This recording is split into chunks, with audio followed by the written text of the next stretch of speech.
Chapter 19. August 2029. The Grottos.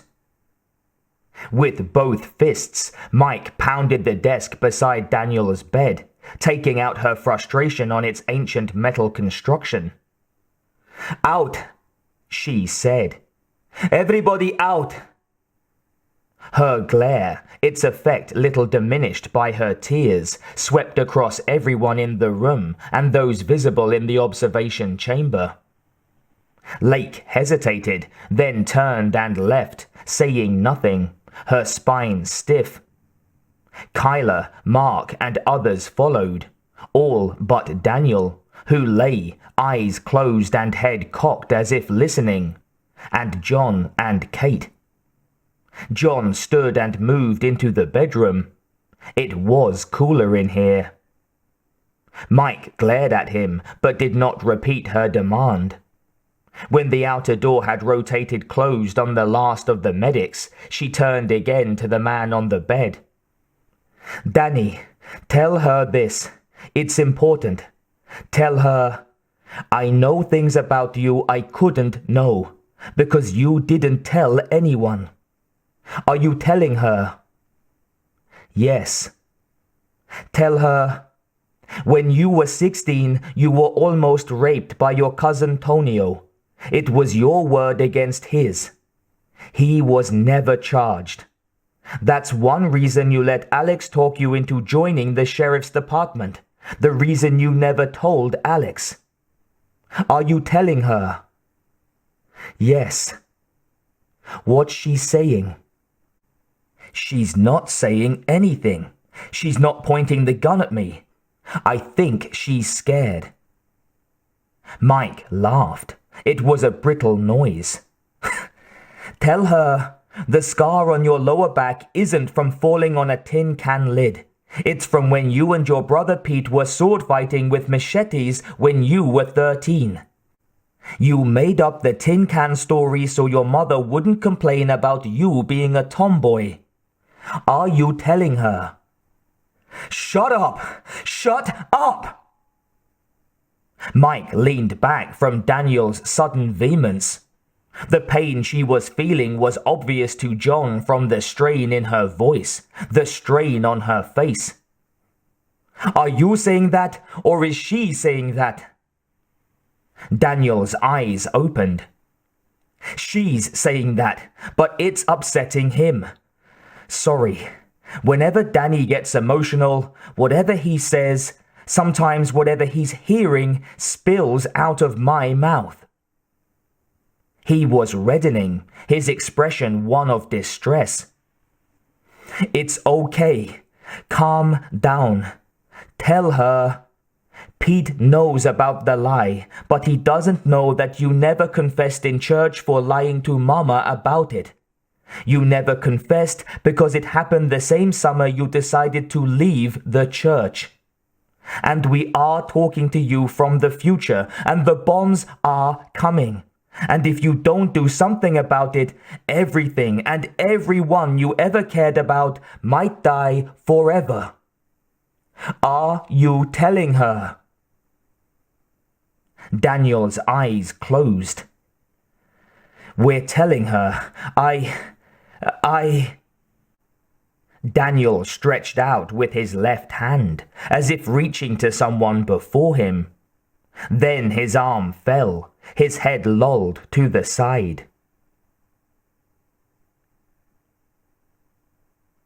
July, present day, Thursday night, Avila property. Danny swayed. He was suddenly dizzy and felt as though a great hypodermic needle were being yanked from his brain tissue. Only his hands on the bedroom wall kept him from falling. "Hello?" he whispered, but he knew that Mike and Daniel were gone. However, the feeling of his connection with them was not severed. He still distantly felt Daniel. He chanced another look over his shoulder. Linda stood frozen behind him, her gun in one hand, handcuffs in the other, her flashlight now on the bed. Her face was frozen, eyes wide. "There," Danny said. "That was proof, wasn't it? How would I know that?" I don't... Come on, Linda. Was it proof or wasn't it? We don't have time to push-start your brain." The goad finally penetrated her shock. She looked as though someone had just dashed a full glass of ice water in her face. "All of that is something members of my family might have told you, at the wedding or after. Except the part about my not confessing and about leaving the church. Nobody knows that." "Well, so it's proof, partial proof. So let's go where I can give you more substantial proof. I don't have a car here. I took a taxi to a spot about a mile from the house and hiked in. I have a truck. Where'd you get it? Stop being a deputy for a moment. Let's go." She finally relented. She shoved her handcuffs into a back pocket, picked up Alex's briefcase, opened it, and withdrew a holster from it. She holstered the Glock and fiddled with her belt to situate the holster on it. "Partial proof doesn't put the Colt in your hands." "That's fine. I just want us to get out of here."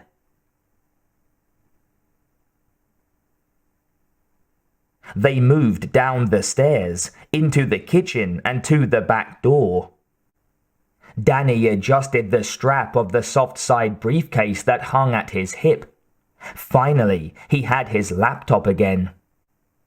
At this point, it was as important to him as a firearm, and he was more proficient with it, more dangerous.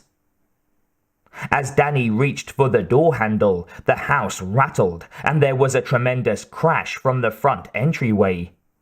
Danny knew what the crash was. Scowl, arriving late but not too late to kill both of them. In something like slow motion, he saw Linda drawing the Glock, spinning to cover the door from the kitchen into the entryway. She's not in my future. Maybe she would die right now, gunned down or crushed by Scowl. The Terminator had to be accelerating along the entryway towards them, certain of their positions because of its infrared imaging. Danny reached over to the stove and turned the 4 top burners fully on. Blue flame burst into life there. Danny grabbed at the drapes hanging before the kitchen window and yanked. Scowl crashed fully into the kitchen, holding a submachine gun in its hands. Too wide to fit through the doorway normally, its treads smashed through the jamb at about calf height on either side. It opened fire, spraying rounds into the stovetop, attacking the brightest heat source. The suppressor kept the shots from punishing Danny's ears, but Linda's handgun boomed once, twice, then 3 times, each shot in the confined space acting like a slap to Danny's ears. Dazzled by the gunfire, Danny couldn't see what effect the bullets were having on the robot. Danny yanked the drapes free of their curtain rod and swung the cloth over Scowl and the stove. The lower end ignited almost instantly. The upper end settled across Scowl's head and chest. Danny saw the barrel of the submachine gun swing towards Linda, and he shouted the beginning of a warning, but she was already diving behind the kitchen table. Scowl's gunfire sprayed across the tabletop and under its surface, across the back wall of the kitchen. Linda grabbed the table leg nearest her and yanked up, toppling the piece of furniture, putting its heavy wood surface between her and the incoming rounds. Scowl's upper body spun around as it took a 360-degree sensor check. The motion wrapped the drape around its torso and head. Flame crawled all over the drapes, blanketing the robot's body in fire. Danny ducked between the stove and the Terminator, felt the heat of the fire on his shoulder, and was suddenly in the entryway, dashing towards the front door. As he reached the wreckage of the door, he shouted, "I'm Danny Avila! Come get me!" It was a suicidal tactic, but there was only one thought in his brain: get Scowl away from Linda. If it was here to kill him, if he could lead it far enough away, it might not kill her. As he spilled out onto the porch, he chanced a look behind him. Scowl, still flaming, had reversed into the entryway and spun. It was raising the barrel of the submachine gun. Danny stuck out an arm and rebounded off one of the wooden porch columns, deflecting himself rightward along the porch, and he heard the weapon fire again, heard a burst of rounds hammer into the interior walls of the entryway. Seconds. He was going to be dead in seconds. He vaulted over the railing on the side of the porch, landed hard on the dirt beyond, and sprawled onto his face and hands. His briefcase hit the ground with him. He wasn't too worried about the computer in it. The laptop was a mil-spec machine, built to military specifications of ruggedness and durability. There was light and motion to his left. He glanced over towards the highway.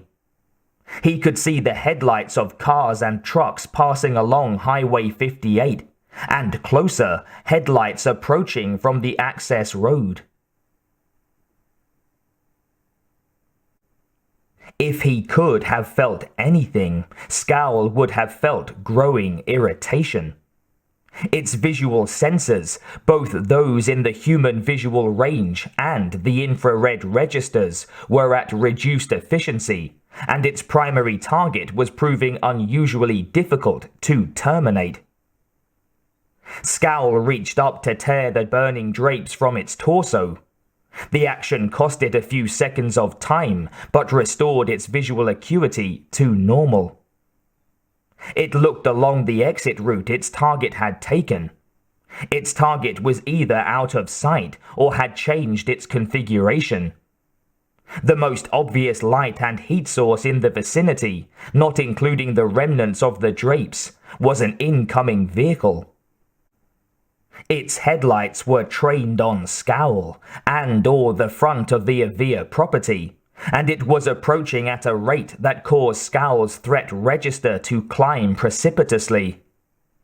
Scowl aimed the MP5N and fired at the driver's position. The weapon clicked and did not expend any rounds. Scowl concluded that it was malfunctioning or had run out of ammunition. It had additional ammunition in its van, but a round trip to the site where it had left the van would take 5 minutes, plus or minus 12 seconds. The likelihood that Daniel Avila was the operator of that vehicle, given its current position and speed, was only 38%. However, Scowl's secondary orders mandated that all humans who observed its activities or hindered it had to be terminated. Avila or not, Scowl had to eliminate this threat. Scowl accelerated towards the front door and the porch.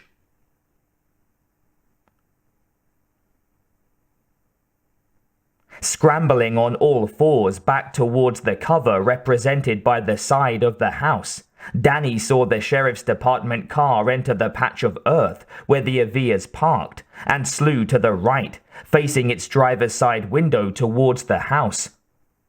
Even as it began to turn, Scowl, accelerating all the way, rolled out through the front door and came off the porch like a robotic long jumper, hurtling through the air straight into the driver's door, crushing it to the depth of 2 or 3 feet.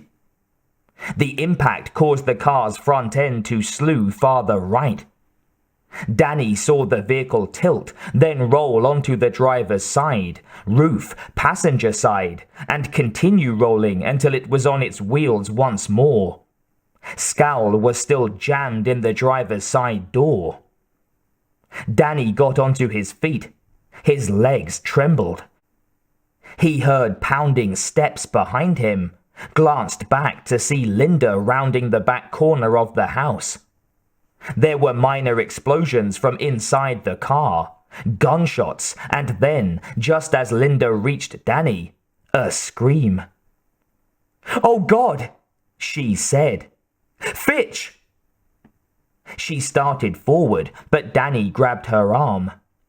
"He's already dead," Danny said. "We've got to go." "We don't know that!" Gasoline spilled from the rear of the car and ignited. Flames sprang up beneath the cruiser's rear. Danny saw Scowl struggle, held in place for the moment by the door and the frame metal that had folded over its body in the collision and roll. "I do know!" Danny hauled her back away from the corner, out of sight of Scowl and the car. His push sent her staggering towards the back of the house. "Listen to me. If that car burns, if it blows up, it's only going to slow Scowl down. We've got to get to my truck and out on the road fast, or we're dead like Fitch. Believe me." She read his eyes, then nodded. She handed him the black briefcase she still carried and spared one last miserable glance back in the direction of the car. Flames were illuminating the interior of the Avila house, and more were brightening up the parking area.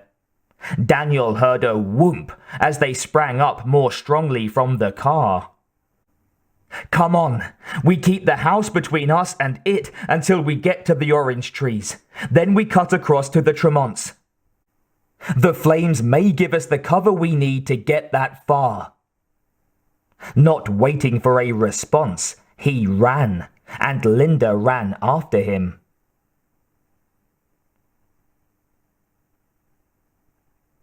August 2029. The Grottos. "Daniel? Danny!" Mike leaned over him and her tears dripped from her chin onto his face. She seized his wrist. After a few moments, relief, scant relief, settled across her features. "He's still alive. I think he passed out." John felt the tension within him ebbing just a bit. He didn't answer her immediately. With the portion of his mind devoted to calculation, to tactics, to sorting out facts, he was trying to hammer the last few minutes' worth of conversation into a shape he could recognize. Finally, he said, "You are Linda Avila." She shot him a look that seemed both angry and vulnerable. "Yeah." "Why haven't you mentioned that little detail?" She tried to pin him with a forbidding glare, but didn't have it in her. She gave him a "who knows" shrug.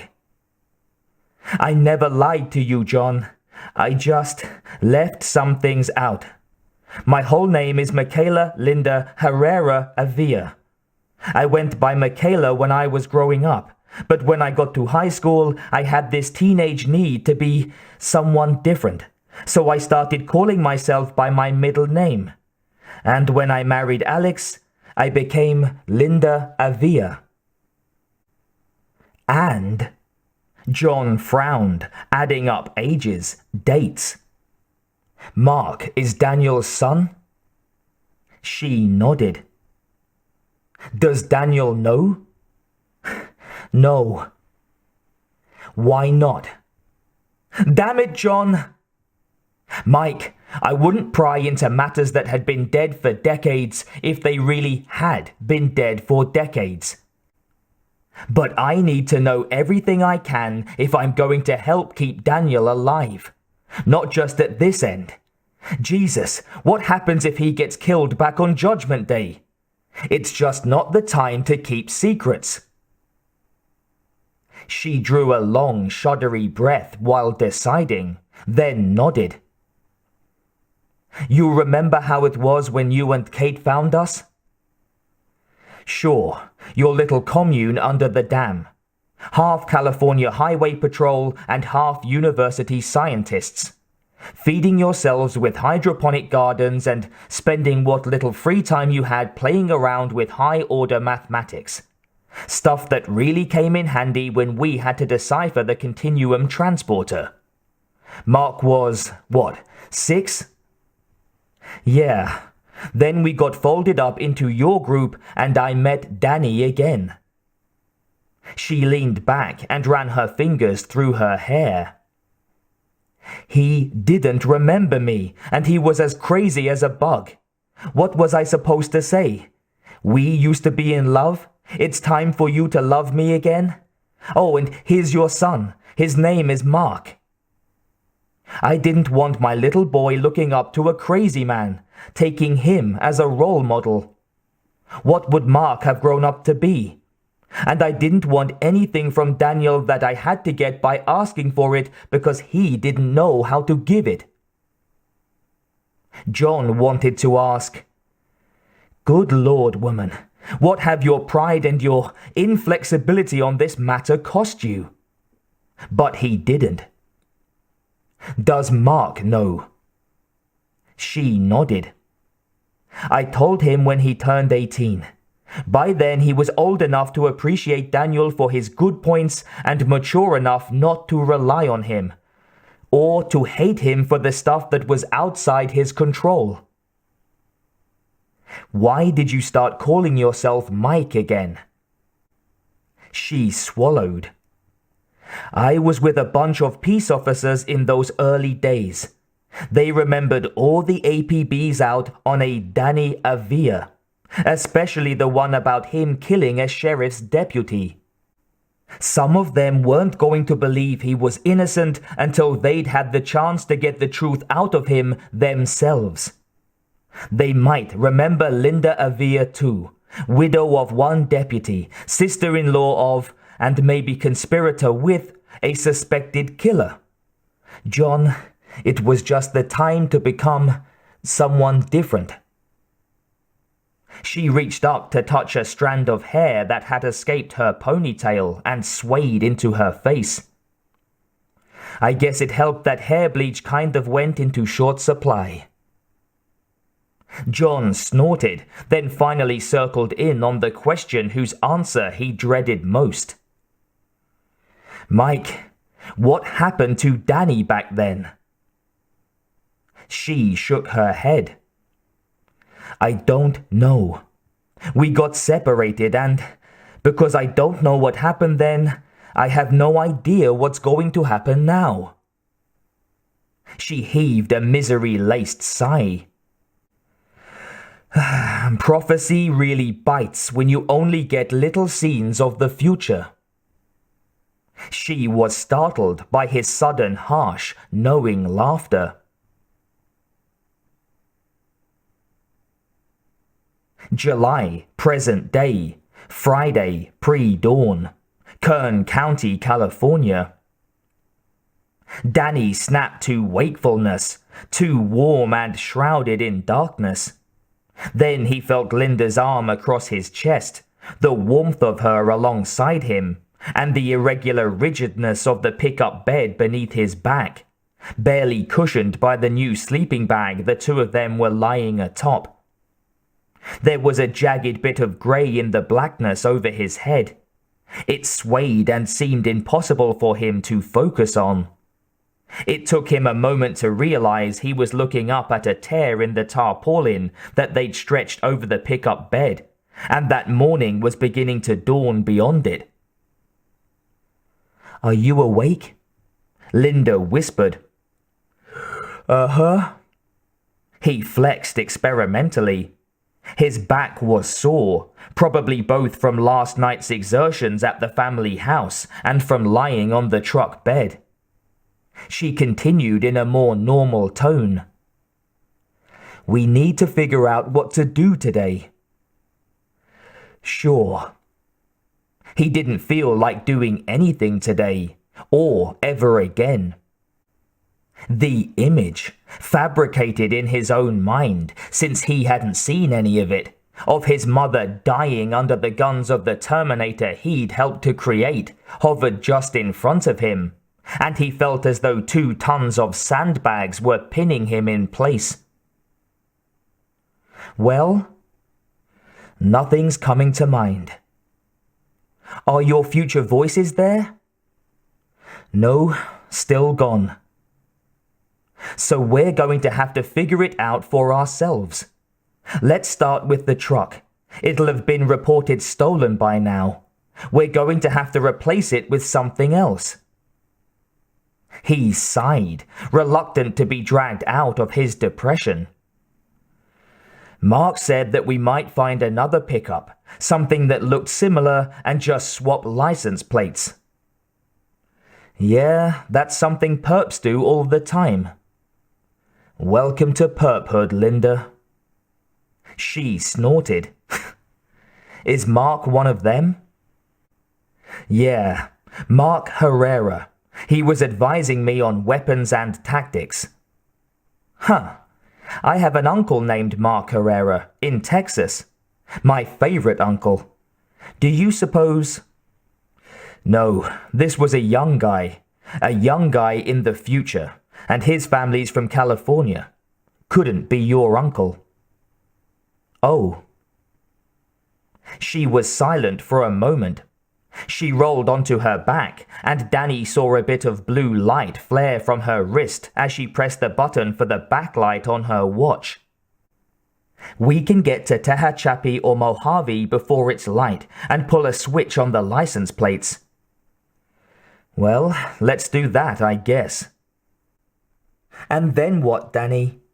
What do we do in the day and a half before the world ends?" The misery in her voice pulled him forcibly out of the well of self-pity in which he'd been trying to drown. He rolled over and held her for long, silent moments. Then he said, "I guess we try to set things up so that we and our family and friends ride out what's going to come. The pickup's full of supplies. That'll give us a head start, though I'd like to get some things I couldn't manage yesterday. Like explosives. We need to call everyone we care about. Try to persuade them to head up into the mountains, out into the country, anywhere they can survive." "And what about Skynet? Is there any way at all we could prevent it from taking over?" Danny frowned, considering. He'd been operating under the assumption that there wasn't, that the future was immutable. It took him a moment to recognize that this was because he'd been talking to voices he believed to come from the future. If they told him that his future was their past, then there wasn't much he could do about it. Or so he'd been reasoning. But maybe he could change something. If he did, though, the voices would never come to be. The people they represented would go away, either eliminated entirely or changed to something that wouldn't recognize him. In a sense, he'd be killing them, his friends. Kill friends of today by not trying, or kill friends of tomorrow by trying and succeeding. The only blameless path was to try and fail, and that just didn't make sense. "There are some things I hadn't completed when I left Edwards," he finally said. "The most important one was programming a backdoor into the controls of the satellite that provides power to the Continuum transporter. In the work I was doing earlier, I wasn't making headway in figuring out how to turn over complete control from Skynet to the Resistance. So I'd started work on setting things up so that the Resistance could add power receiver locations to the satellite's database of authorized recipients. That means if their continuum transporter gets destroyed, they might be able to fabricate another one and get power to it. Fabricating a new one is nearly impossible for them, but getting that amount of power is definitely impossible unless I can do this. That's nice, but it has nothing to do with preventing the catastrophe now. Yeah, but if I get online, I can try to finish that backdoor and the relevant coding, and also send some email to bigwigs at Edwards. I need to write as much of this as is possible beforehand, then get to a library with internet access or to an internet cafe or onto Edwards itself and upload it all as fast as possible. Not Edwards. Linda's voice was firm. If you're detected, you're stuck on base when the big boom comes. Right there where Skynet can arrange for you to die. That's not an answer. So, we'll try one of the safer approaches and hope that the net isn't so screwed up that I can't get data through. Grudgingly, he released her, then began to squirm under the tarpaulin towards the tailgate. Guess we'd better go. Daylight's wasting. He squeezed up through the gap between tailgate and tarpaulin into a pre-dawn sky. They were parked on a rutted trail partway up one of the low mountain slopes near the town of Tehachapi, and from here, to the south, he could see what looked like an endless sea of wind turbines. Things could be worse, he supposed. He was facing the end of the world and hunted by everyone with a gun within 100 miles. But he was with the woman he loved, and she knew this country as though a satellite map were imprinted on her brain.